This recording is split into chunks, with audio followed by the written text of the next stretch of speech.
सर्व शिक्षक गुरुवर्यांना माझा सप्रेम नमस्कार. आपण केंद्रप्रमुख पदभरतीसाठी लेक्चर सिरीज स्टार्ट केली आहे. यामध्ये ऑलरेडी आपण संगणकाविषयी महत्त्वाची माहिती, यामध्ये शॉर्टकट कीज कोणत्या आहेत यावर एक व्हिडिओ अपलोड केलेला आहेच. त्याचबरोबर त्यावर आणखी आपण व्हिडिओ अपलोड करणार आहोतच. त्यामध्ये आता या व्हिडिओमध्ये आपण शिक्षण क्षेत्रात काम करणाऱ्या ज्या काही महत्त्वपूर्ण संस्था आहेत या घटकांतर्गत देखील 10 गुण आहेत. यामध्ये आपण जी NCERT ही संस्था आहे, ही अतिशय महत्त्वपूर्ण संस्था शिक्षण क्षेत्रात काम करते. या NCERTची उद्दिष्टे कोणती आहेत, त्याचबरोबर त्याची प्राथमिक माहिती, तसेच या अंतर्गत कोणत्या प्रमुख संस्था काम करतात, त्याचबरोबर NCERTचे विविध उपक्रम कोणते आहेत याविषयी डिटेलमध्ये चर्चा आपण या व्हिडिओमध्ये करणार आहोत. तत्पूर्वी व्हिडिओला लाईक करा, कमेंट करा आणि शेअर करा, तसेच चॅनलला सबस्क्राईब करा. आता सर्वप्रथम बघा, NCERT म्हणजे काय? तर NCERT म्हणजे राष्ट्रीय शैक्षणिक संशोधन आणि प्रशिक्षण संस्था, म्हणजेच national council of educational research and training, याला NCERT असं म्हटलं जातं. हा NCERTचा लॉंग फॉर्म आहे. आता NCERT ही एक भारत सरकारची स्वायत्त संस्था आहे.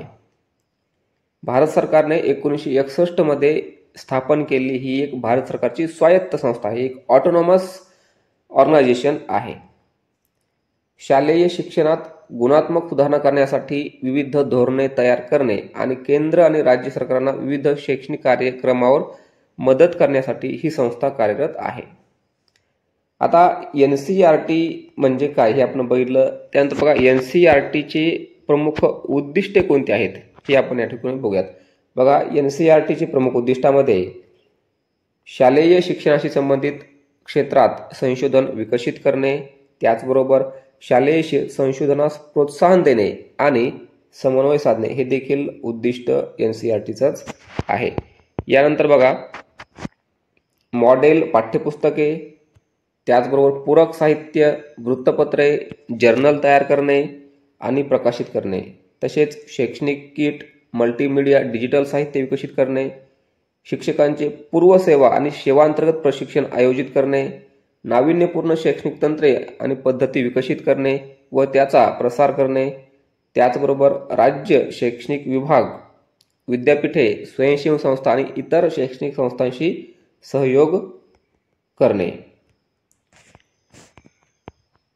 यानंतर बघा, शालेय शिक्षणाशी संबंधित बाबींमध्ये कल्पना आणि माहितीसाठी विशेष काम करणे आणि प्राथमिक शिक्षणाच्या सार्वत्रिकीकरणाची उद्दिष्टे साध्य करण्यासाठी एक नोडल एजन्सी म्हणून काम करणे, तसेच संशोधन, विकास, प्रशिक्षण, विस्तार, प्रकाशन आणि प्रसार उपक्रम व्यतिरिक्त NCERT शालेय शिक्षणाच्या क्षेत्रात इतर देशांसोबत द्विपक्षीय सांस्कृतिक देवाणघेवाण कार्यक्रमासाठी अंमलबजावणी संस्था आहे.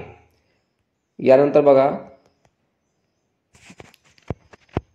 आंतरराष्ट्रीय संस्थांशी संवाद साधणे आणि सहकार्याने काम करणे, तसेच परदेशी शिष्टमंडळांना भेटी देणे आणि विकसनशील देशांमधील शैक्षणिक कर्मचाऱ्यांना विविध प्रशिक्षण सुविधा देणे हे देखील या ठिकाणी या NCERTचं एक प्रमुख उद्दिष्ट आहे.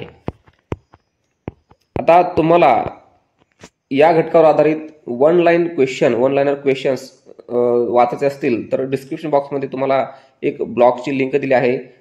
माहिती महत्त्वाची हा ब्लॉग आहे. या ब्लॉग अंतर्गत तुम्हाला या घटकांतर्गत भरपूर असे काही वन लाइनर क्वेश्चन्स तुम्हाला त्या ठिकाणी सॉल्व्ह करायला भेट. निश्चितच त्या ब्लॉगला भेट देऊन तुम्ही ते क्वेश्चन्स सॉल्व्ह करू शकता. आता पुढचा जो घटक आहे बघा,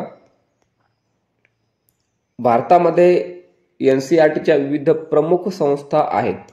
मग या प्रमुख संस्था कोणकोणत्या आहेत? तर यामध्ये आहे राष्ट्रीय शिक्षण संस्था NIE नवी दिल्ली, त्यानंतर केंद्रीय शैक्षणिक तंत्रज्ञान संस्था CIET नवी दिल्ली, पंडित सुंदरलाल शर्मा केंद्रीय व्यावसायिक शिक्षण संस्था म्हणजे PSSCIV भोपाळ, प्रादेशिक शिक्षण संस्था RIE अजमेर, यानंतर प्रादेशिक शिक्षण संस्था भोपाळ, प्रादेशिक शिक्षण संस्था म्हैसूर, प्रादेशिक शिक्षण संस्था भुवनेश्वर, ईशान्य प्रादेशिक शिक्षण संस्था NERI शिलाँग. ओके.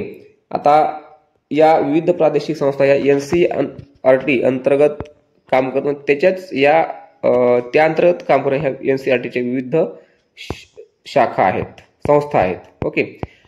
आता NCERT कोणते विविध उपक्रम राबवते तर बघा, NCERT ही ई-पाठशाला म्हणजेच शालेय साहित्य ऑनलाईन उपलब्ध करून देणे, निष्ठा म्हणजे शिक्षक प्रशिक्षण मॉड्यूल आहे हे, तशी दीक्षा NCERT आणि सर्व देशातील अभ्यासक्रम ऑनलाईन उपलब्ध करून देणे, त्याचबरोबर इयत्ता 1ली ते 12वीचा जो अभ्यासक्रम आहे NCERT उपलब्ध करून देते, केंद्रीय स्तरावरचा अभ्यासक्रम. यानंतर ICT अभ्यासक्रम निर्मिती हे देखील NCERTचंच या ठिकाणी एक उपयुक्त काम आहे. सायबर सिक्युरिटी आधारित अभ्यासक्रम आणि साहित्य निर्मिती, त्याचबरोबर स्वयं ऑनलाईन लर्निंग प्रोग्राम हे देखील या ठिकाणी NCERT चा एक चांगला उपक्रम आहे. तर अशा पद्धतीने आपण या व्हिडिओमध्ये NCERT विषयी अत्यंत महत्त्वाची माहिती डिस्कस केली. अशाच प्रकारचे व्हिडिओ आपण पुढे देखील डिस्कस करणार आहोतच. धन्यवाद.